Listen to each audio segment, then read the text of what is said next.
I can't believe it. After all this time, it's finally happening. We've been waiting for so long for this event to return. The people have been clamoring in the streets, just wanting this one legendary character to finally make a return so that people can actually go ahead and unlock that beautiful ginger legendary. Bo-Katan again? Wait, what? How is this happening? What is going on right now? Alright, all things considered, guys, I am only half joking here. It is true, we are getting Bo-Katan again. It has been seen very clearly within the SWGoH Events Discord server and on SWGoHevents.gg.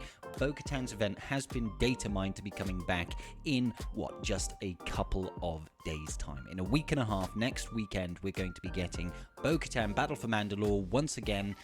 Just what we always wanted. It is that legendary character, that ginger character. However, my thumbnail and title is not complete clickbait, ladies and gentlemen. I'm not lying. It does make sense that the Cal Kestis, Jedi Knight Cal Kestis, is actually going to be coming back, and in short order as well. The March bonus calendar, make sure you guys go ahead and achieve this, unlock it by going into the SWGoH web store. I believe you have to go through the web store. You might be able to get it through the just daily packs through the game itself, but if not, go over to the web store. Make sure you download the March bonus calendar. You can see, what have we got? Bonus shards for Jedi Knight, well, not Jedi Knight Cal, OG Cal Kestis.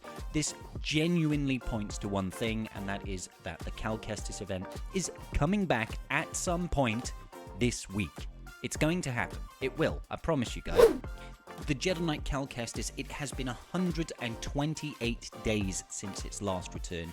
It's bound to be coming up shortly. Many people have already prepped and gotten ready for Jedi Knight Cal Kestis in the game. They have all the requirements done a long time ago. They're just waiting for CG to actually push the event live once more. The important thing, of course, about Jedi Knight Cal Kestis is he is required on the Zepho planet mission and for the special mission on Bracca to actually unlock Zepho. He is a far better character to be using in Rise of the Empire than OG Cal himself. That mission unlock is incredibly volatile if you do not use Jedi Knight Cal Kestis. Now, apart from all of that good business, of course, Jedi Knight Cal Kestis is a fantastic Jedi support character. I wouldn't necessarily recommend using his leadership unless you're using his Omicron within TB. Not recommending anybody do that, I'm just saying. As a lifter unit for other Jedi team in a JML team, or even separate to a JML team under a Basti lead or a Jedi Knight Revan lead, he does allow those Jedis to punch up quite well, taking out the likes of Malgus and other stuff like that. He does have an instant kill, he has turn meter swapping, he has lots of buffs, he's got dispels on a basic. He's a really worthwhile character, so take this as your official warning from your bald-headed boy Scribble that sometime in this month the Jedi Knight Cal Kestis event will be returning. You can mark my words for that. Hold me accountable. If it doesn't happen, then I will hold my hands up and say I'm a big dunderhead with no common sense and just a big speculative silly so-and-so. You have my word on that. So yeah, make sure you go ahead and farm up the requirements for Cal Kestis if you haven't got it already, because it is a very good character. Now, what are the characters required for the Jedi Knight Cal Kestis event, I hear you say? Well, don't you worry, ladies and gentlemen of the tribe, your boy Scribble has got your back on that one. Head over to the journey guide. He is a tier 3 legendary unlock, and he only requires a handful of characters, 5 in total. So, we need the OG Cal, and the great thing about this legendary event, guys, is it only requires Gear 12. I remember a day when Gear 12 for a legendary unlock would seem insurmountable, but in today's current economy, with all the benefits that we get from things such as the raid and through TB and just general crystal advancement, we are able to get to Gear 12 without too many issues. Yes, they do require Chirotech. So what do we need? We need OG Cal Kestis, we need Sia Junda, we need Merrin, Tarful, and Saw Gerrera. My only little bone of contention with these requirements is that on the whole, I mean, Sia and Cal are really good.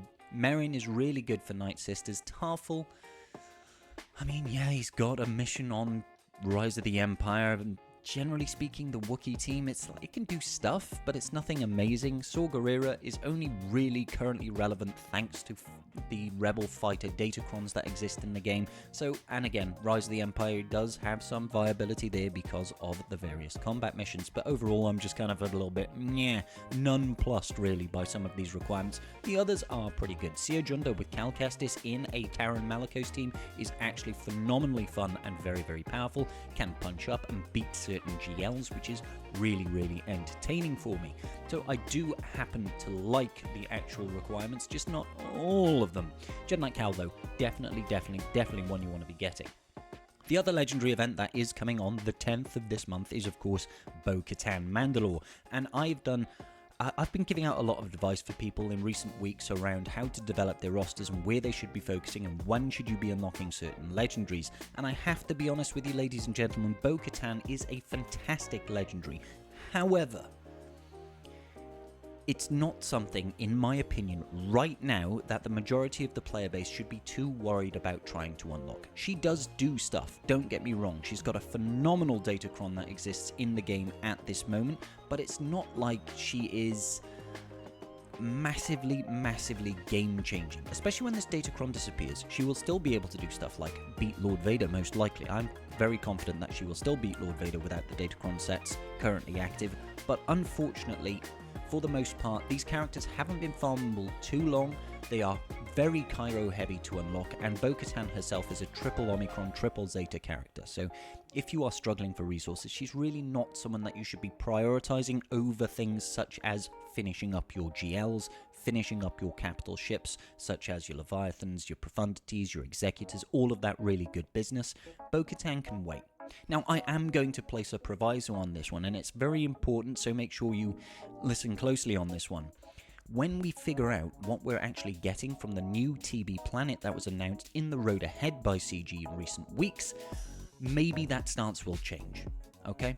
Because bonus planets on TB are incredibly worthwhile. We've already talked about how Jedi Knight Cal Kestis is very, very important to help us unlock that, but also perform within the combat missions on the planet to earn a bunch of territory points, to give you extra stars, to give you extra Kyrotech.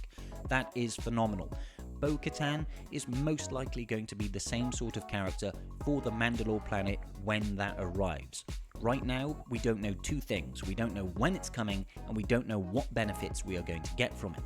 Once we get some of that information and we get to see, we'll be able to make a more informed decision about how we should be trying to prioritize our rosters. Is it important to get Bo-Katan? I mean, not for me, because your boy Scribble's just, he's already got all the ginger legendaries, and all the legendaries in total, actually.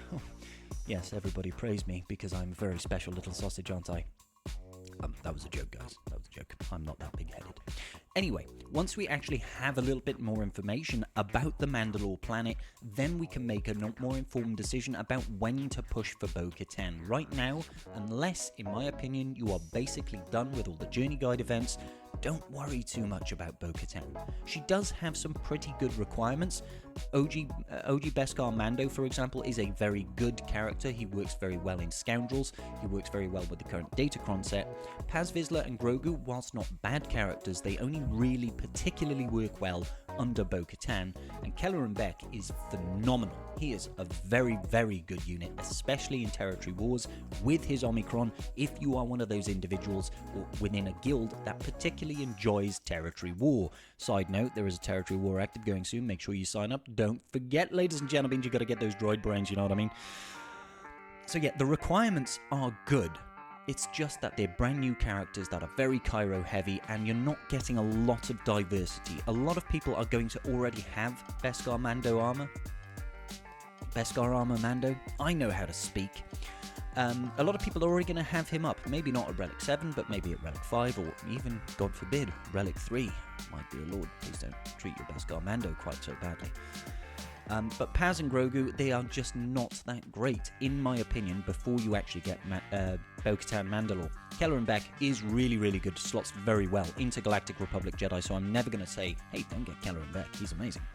By all means, though, Farm those shards. Those characters are free to play farmable finally, all of them. So do farm those shards. I'm just not recommending anybody push for this until it is too late. Now there's one tiny little bit of information that I wanted to kind of have a little bit of speculation with you wonderful people at home with, in that in the same vein as when we saw OG Cal Kestis in the March bonus calendar, we have also been told that, or we have been informed that the standard character for March is of course the B2 Super Battle Droid. What does that tell us? That tells us we're still getting some Separatist droids action. I am not for an instance going to say, guys, we're getting a brand new Separatist droid marquee this month. I don't think that's going to happen. It is something to keep an eye on though.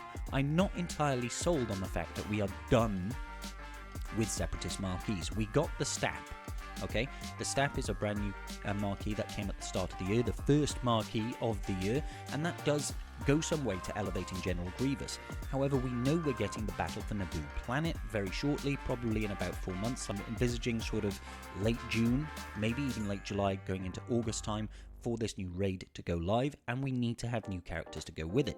We know we're getting the 4 Gungans, which is, you know, the Boss Nass, we're getting Tarpals, we're getting the 2 nameless ones, they're Boomadir and the Phalanx, as well as a Jar Jar Legendary that uses all those characters. That is a guaranteed faction that's going to be working, and working very well in the new raid. We know that Separatists, Jedi, and Galactic Republic are the other characters. Now, I've always envisaged that in the Phantom Menace, in a Battle for Naboo, we would be getting one additional Separatist to try and fit in there. I don't think it's going to be a droid, though. I would much rather think it was going to be, you know, perhaps another Nemoidian to go alongside Newt Gunray. I can't remember what his name is, but somebody that's going to help work with Trench more rather than with GG. Now, the only thing that's throwing me off here is that we need to get those Gungan marquees, and I don't see us flip-flopping between marquees at the moment. I just don't see it happening. I think maybe that next week we're going to get Tarpals, then 2 weeks later we'll get the Phalanx or the Boomadir, and then 2 weeks afterwards we'll get the Phalanx. But the fact that we're still getting Separatists is kind of interesting. Maybe it's just tying in with the Gungans and they don't have any sort of login rewards that kind of fits with Gungans. Maybe that's the case, who knows? Alright, but that's going to about do it for today's episode of Brand New News with bald-headed people known as Scribe. Make sure you like and subscribe so you don't miss a thing. Peace out, and may the Force be with you.